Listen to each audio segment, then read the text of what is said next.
HRP में आप सभी को स्वागत। अभी एक वीडियो डाले हैं मैनहोल का। मैनहोल नहीं है, साइड में मैनहोल के वो लगा हुआ है, उसके साइड में टूटा हुआ है, खोदा गया होगा। वो एक तरह से कहा जाए कि बारिश का पानी वगैरह ड्रेनेज के लिए छोटे छोटे होल हों तो ठीक है। वो बहुत पहले हम बोल भी चुके हैं। उसका अपना एक इंजीनियर से लेके कंस्ट्रक्ट कराने का एक अलग फार्मूला होता है। ये मेरा मायका है और सुदामापुर बड़ी गैपी रोड है, रास्ते इधर जाएगा विनायका होते हुए। हम अपने यहाँ बचपन के टेलर है एक हैं वरुणा अंकल, उनके यहाँ देने गए थे। उनका लड़का भी बोलते थे कि मेरे ही यूनिवर्सिटी में पढ़ता था, हम उसे देखे नहीं हैं। अब वो भी नोएडा वोएडा चला गया, तो अक्सर वो नोएडा चले जाते हैं। हम चूँकि 50 आजकल टेलर मिल नहीं रहे हैं हमको। हम अपना खुद ही कपड़ा जूली 9 फैशन ब्रांड पे डालते रहते हैं। खोले हैं जब से, खुद सिलने लगे हैं, हाथ से सिलते हैं। अभी सिलाई मशीन खरीदे नहीं है। यहाँ पे जो सिलाई मशीन है वो बाबूजी का दिया हो, यहीं रहने देते हैं। अब देखिए 5 बड़े बड़े मैनहोल, बहुत एक बार 2021 में भी हम कूड़े का बनाए थे। ये मेरा मायके का इलाका है। और सोचिए होता क्या है, आप सीवेज ट्रीटमेंट प्लांट का पूरा व्यवस्था नहीं किए हैं। पैसा तो आप लेते ही हैं। आप टैक्स भी न ले तो भी जो सामान बिकता है उस पर टैक्स लेते हैं। हर चीज़ पे टैक्स लेते हैं, किस लिए?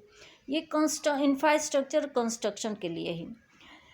आप इवन एक दूध का पैकेट लेते हैं, उस पर भी आप टैक्स भरते हैं। आजकल उस पर एडेड शैम्पू का पाउच लेते हैं, वो कीमत में उसमें नहीं लिखा होता है ये टैक्स, वो टैक्स, फलाने टैक्स, ढकाने टैक्स। हम एक इलेक्ट्रिक व्हीकल खरीदे, रोड टैक्स, ये टैक्स, तो वो टैक्स लेके हमें 165 लाख का गाड़ी, 2 लाख डाउन पेमेंट दे के, 2 लाख कुछ का था, वो भी दबा के रखा हुआ है। बैंकिंग का और गवर्नमेंट का कोई प्रोसीजर ही आजकल नहीं समझ में आता है। आदमी आदमी रोज रोज कोर्ट में बैठे नहीं, कोर्ट का भी हालत वही है।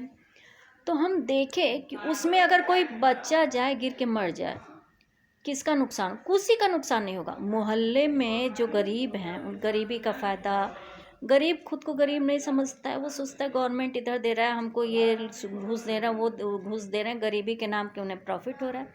ये एरिया तो ठीक है, जज हैं, हमारा घर पुलिस इंस्पेक्टर का है, बड़े भाई साहब भी MLA हैं। हम जहाँ रहते हैं वहाँ पे हम तो उसमें रहते हैं। एक मेरा नीचे एक कमरा, किचन है, बाथरूम है, ऊपर है, वो नीचे ऑफिस है, क्लिनिक है, या फिर मेरे वकालत का ऑफिस है। अब सोचिए हर बात पे कोर्ट लेके नहीं जा सकता कोई। हम तो नहीं, पता नहीं कितना कब से क्या किए, सब रोक देते हैं। क्योंकि मैं नहीं कुछ किसी चीज़ से जीतते हैं सब, तो हमारे घर के कंधे पे बंदूक रख के हमारे पे गोली चलाने की कोशिश करते हैं सब।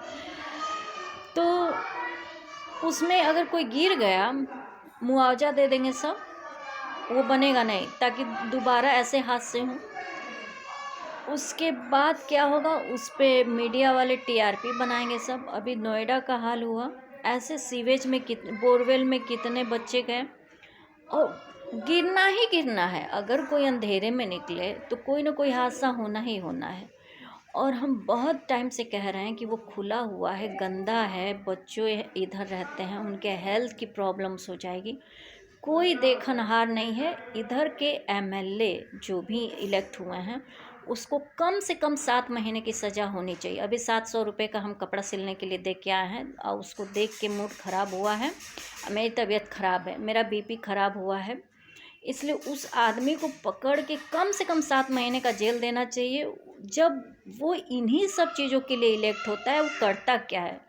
हम भोसड़ी का तो नहीं कहेंगे, क्योंकि बड़े भाई समान होगा, चाहे महिला होगी। तो हम ये नहीं जानते कि इस एरिया में कौन है। श्रीवास्तव जी के यहाँ हैं तो बड़े भाई साहब के मित्र वगैरह होंगे, इसलिए हम उनको कुछ कह भी नहीं सकते। एक मर्यादा भी रहना चाहिए। 2019 के बाद हमें लगा कि यदि आपको कुछ ऐसा नहीं करना है तो छोटी मोटी इन लोगों को गालियाँ दे दीजिए, गुस्सा शांत हो जाएगा। लेकिन इस समय तो हम देखे हैं वहाँ का इलाका, आसपास के बच्चे ऐसे खेलते रहते हैं, कूदते रहते हैं, उनमें से कोई बच्चा समझदार ना हो अगर उसमें गिर जाए तो कितना गहरा है ये भी नहीं पता। उसमें हमको लगता है कि कॉलोनी के गंदे सीवेज निकलते हैं, पता नहीं मैनहोल से अगर टॉयलेट के जुड़ा होगा तो और गंदा है। अब बहुत ज़्यादा सफाई कर्मियों के लिए कोई ऐसा व्यवस्था भी नहीं किया गया है कि उतने गंदे में हम, जबकि कितने सालों से, आज 20 साल हो गए, 17 साल तो कॉलेज के टाइम से ही है जो लोगों के वो करते हुए हम बोले कि किया जाए कि जो सफाई कर्मी हैं उन्हें ख़ास तौर पे मास्क, ख़ास तौर पे ड्रेसेस और ख़ास तौर पे ग्लव्स वगैरह दिया जाए। सांस में गंदगी न जाए, उसमें से गैस गंदी निकलती है, उनको कोई व्यवस्था की जाए। ऐसा कोई भी व्यवस्था नहीं किया जाता है। तो अभी एक छोटा सा वो दिए हैं, अभी हम जिस दिन रिटर्न होंगे उस दिन हम एक लाइन से फ़ोटो खींच के और एक छोटे छोटे वीडियो खींच के सीरियल वाइज डाल देंगे। इतने ज़्यादा गंदे सीवेज हैं कि कोई देखी कि हर बार हम जब भी आते हैं यहाँ पे, हर बार आते हैं, हर बार मेरा मूड ऑफ हो जाता है। अब उसको हम जाएं, नहीं तो हमें दे दीजिए, हम आ जा रहे हैं, इन सब कॉन्ट्रैक्ट दे दीजिए, हम बनवा देते हैं। अगर आप लोग के पास दिमाग नहीं है सही तो 2018 के बाद हम सड़क इधर आए तो हमारा 6 चप्पल टूट गया। वो 6 चप्पल साल में 2 बार ही बस मायके आने जाने में, वो भी पहले हम रिज़र्व करके आते थे, हस्बैंड का पैसा लगता था। अब हम खुद आते हैं तो पैदल आते हैं। अब पैदल चलने में मेरे 6 चप्पल टूट गए। अब 6 चप्पल मेरा टूट गया, उस तो हम PIL डालने जा रहे थे। अपने हस्बैंड से बोले कि अब तो हम PIL डालेंगे, या तो सब सड़क बनवा ही नहीं रहे हैं इधर का। तब जाके